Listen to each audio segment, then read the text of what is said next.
Alrighty, boys and girls, well, we got a very decent pump recently on Bitcoin as we've got now cooler, very cool.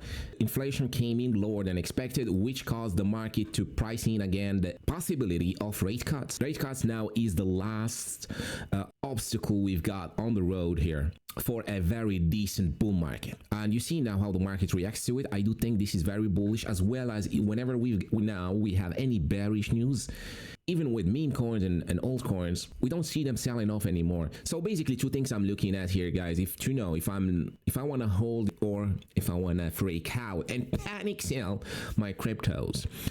Now the thing is the dollar and the global liquidity, which both things are doing exactly what we want them to do now. The dollar is going down since Trump really does a wonderful, beautiful job at wrecking the dollar, the USA dollar, causing the global liquidity to go up. And the global liquidity usually prices in later. We see that happen on Bitcoin and altcoins, which we're already seeing now. You can see how now altcoins and meme coins as well, so sold off that literally there is nobody left to sell. The spaghetti hands are out. Just we're left now with strong diamond-handed people. We're still here. Congratulations if you're still here. We're gonna make it. But the thing is, the market doesn't react anymore to bearish news, but it reacts to bullish news. So the market is completely now kind of, all right, we've wrecked them enough. Let's show them some mercy now. But what we care about most is, as I said, the dollar going down and the global liquidity going up. Let me pull that global liquidity quickly here on Bitcoin. So I know I talked about this forever now, so probably a lot of you guys know about it, but there is always those new people now that haven't seen this. But basically this is your secrets recipe indicator that is for free, and now I see a lot of people talking about it. But basically when it goes up, it precedes, or it's telling us that, hey, there is money coming into the system, prepare for a pump. So it always kind of did that, especially since 2023, which is more relevant. It's the closest data point we've got for this now. So you see this here now. This is still going up, and it's pretty much due to the dollar going down. This is very important, and we see now inflation going down. Now that's actually what's causing now the rally. Now I wanted to make the video about it yesterday, but the audio did not record on that yesterday video, and I had other things to do as well, so couldn't make it in time. So now I'm trying to do that again, but my prediction was that Bitcoin will pump, even though yesterday was at 80k, Bitcoin was at 80k, and it reversed today. So it was a pretty decent shakeout. We got the news. The market usually sees a lot of that volatility. You know, it goes up and down very quickly, so that it kind of gets both sides of the market shook and faking out, which means the market goes up and down, and then it tells you we're going down. But basically what happens whenever we get those news, if we are at the lows, usually we reverse, and if we are at the highs, we usually go down. So the reason is simple, because market makers use the news as a catalyst to get people either stopped out of their trades or liquidated. So when we're at the highs, you can guess that most people are long. So when there is a news like inflation report, even if it's bullish, the market will pull it back down so that it liquidates as many people as possible, and they can blame that on the inflation report. The same thing that they do here at the lows now, right? Everybody was like, look, Bitcoin is going to 60k Bitcoin. We're back at this ranging, right? So let's look at the 15 minutes here and look at this. Like on the 15 minute, you would swear to God that this is going down. This went to as low as 76. Everybody and their dog started shorting Bitcoin right around here, and then up we liquidate them. So basically that's just a short quick tutorial on how to not get shaken by the market and what to expect here. Basically now Bitcoin is not looking bad at all. It's gaining momentum against previous low here, against this one here. So if it got rejected from this level here, I would be concerned. But you can see this kind of slow grind up towards this major major level here. That's the 85k, and then the 92. Now I do think we're gonna see Bitcoin trying to get back up here, so watch out for that, trying to get back to take out that 95k, and just to take out those stops and another shakeout from here. But we don't care about that. What we care about is the long term and what's gonna happen with our meme coins that basically are recovering very nicely. We got Dorky as well, V-shaped recovery, Brett as well taking some breather here.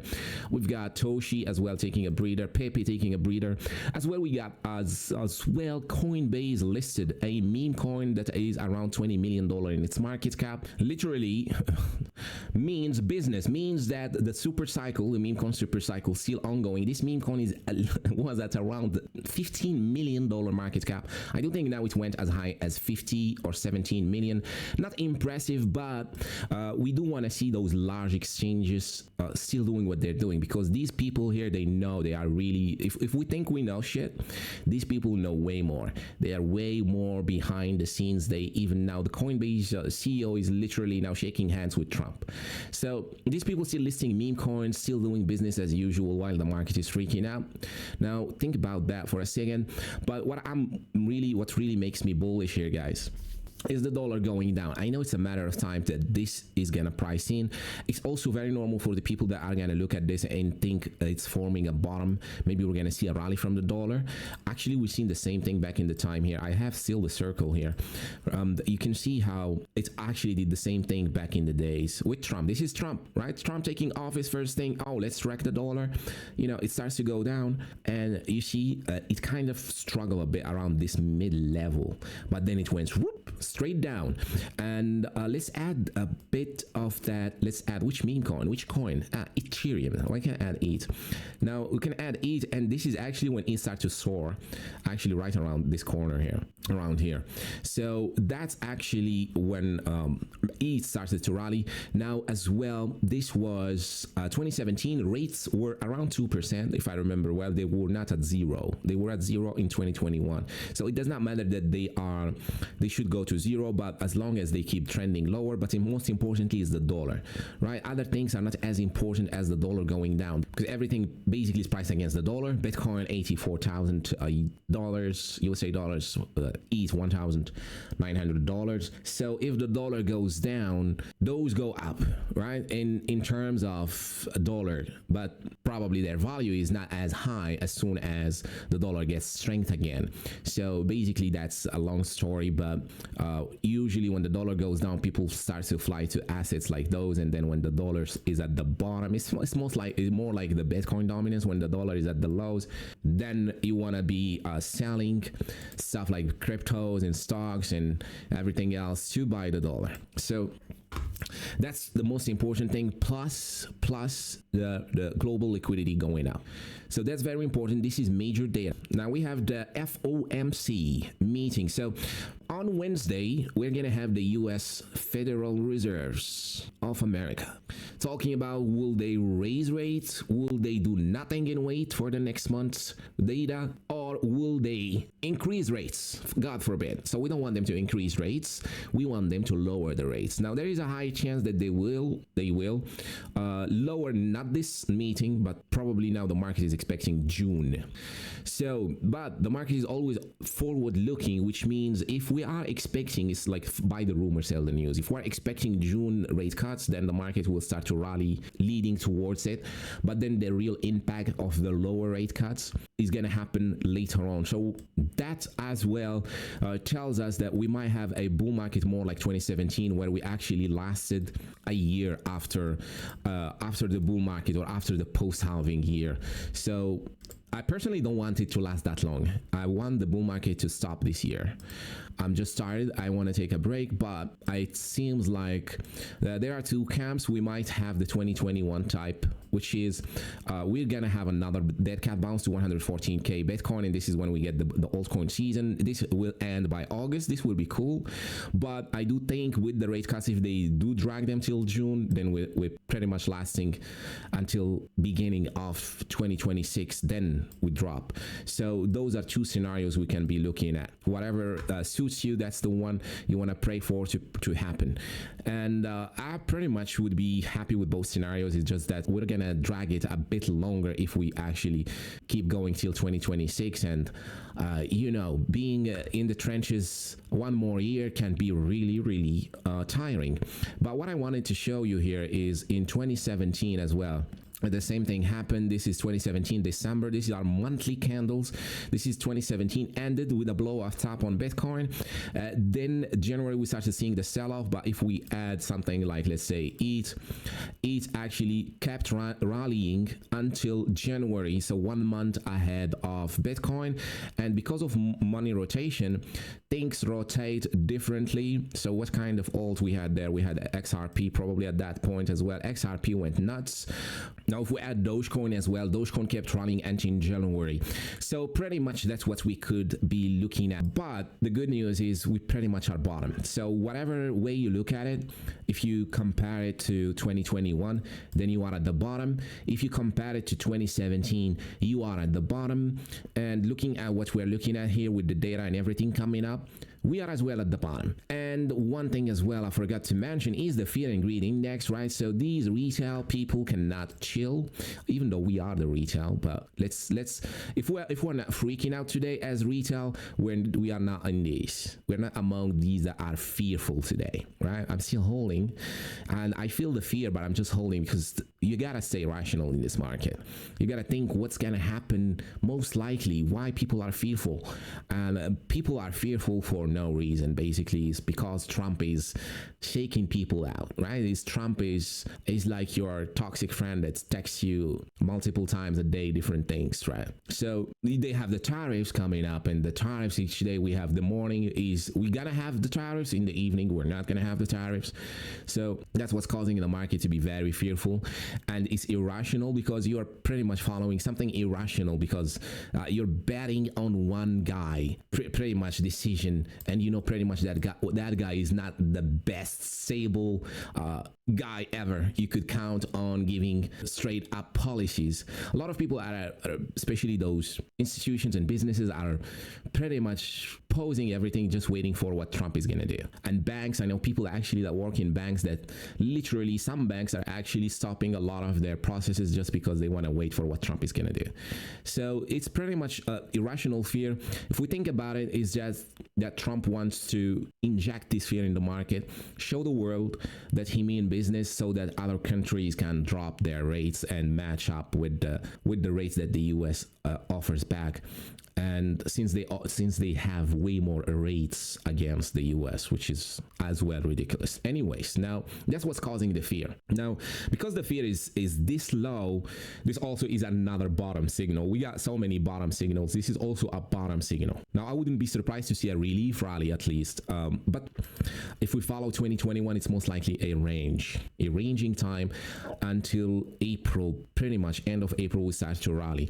So if you're down now, all you gotta do is weather the storm. If you haven't bought anything, you want to start DCAing, basically. Not financial advice, but that's what I would be doing, and that's what I'm doing pretty much, is just DCAing. We got entries everywhere, too much options, and I do think a lot of things are just gonna start to pop off left and right, like grass growing. It's just gonna start to grow crazy, and pretty much once we enter that up only season, and especially when Bitcoin is gonna bring back this hope in the market, things are gonna rally and rally hard crazy.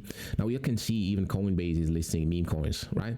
So one thing as well about Coinbase and Binance and all that, they say they support utility coins and they don't want to do Memecoins, but you want to look at their actions and not their words, and what they're doing is still listing Memecoins. So we're pretty good when it comes to Memecoins. So Memecoins pretty much are gonna lead again. It looks like it. From the look of it, it looks like it's gonna start to lead the way. They're gonna lead the way again in this next rally up. It depends if we follow 2021 or 2017, which means we top in January. If we follow 2021, we top in August. But regardless of these two outcomes, I do think memes are still gonna lead. Looking at what's going on in the market, I do think it's pretty hard now to convince people to buy something that does a 5x or 2x. It's going to be a tough sell for many exchanges, and exchanges, they really lost a lot of their market share to pump fund into dex screeners and people actually trading on dex screener and all that stuff, and they don't want to lose on that in case actually Memecoins come back, but come back very strong, like pump fund era, which we don't want the pump fund era to come back. We want more of a sustainable altcoin. People come and buy and hold for a period of time and play the game right instead of gambling, because that actually doesn't help anybody besides the platforms that offer the gambling or permits the gambling to happen. So that's about it here, guys. It looks like inflation is going down. We have the FOMC meeting coming next week, Wednesday. Probably we're gonna have volatility as well on that day. It depends where Bitcoin is gonna be at. If we're still in the range lows, we're gonna pump. If we're in the range highs, so let's put that Bybit chart. So if we are on our way here, probably we reverse back down towards 85. If we're still here ranging here, then we reverse back up by Wednesday. So the market is pretty much just gonna keep doing what it's doing. It's pretty much, we have now the range on Bitcoin defined, which also is gonna be the range that altcoins are gonna follow as well, and until we break above it and either follow 2021 or follow 2017. As when it comes to the downside, I don't think really we're going that much lower. If we look at the S&P 500 and as well the dollar going down and the global liquidity, but pretty much what's been causing the drama recently is the S&P 500 selling off, mainly because of the tariffs and shakeouts and everything like that. And as soon as Trump just gives a clear decision on what he's about to do, and the market finally sober up from this playful Trump tariffs, we're gonna see the S&P reverse. So Bitcoin is holding well, with the cryptos holding well, while the S&P, you can look at this S&P drop, is nasty. So compared to what Bitcoin, how Bitcoin is holding, is pretty strong compared to it. So I do think we're seeing a reversal soon on the S&P 500 as well. Even if it doesn't go to put for a new all-time high, a reversal just somewhere here to distribute again would cause a very major rally with cryptos. Anyways, guys, thank you so much for watching today's video till the end, and I'll see you on the next one. Cheers.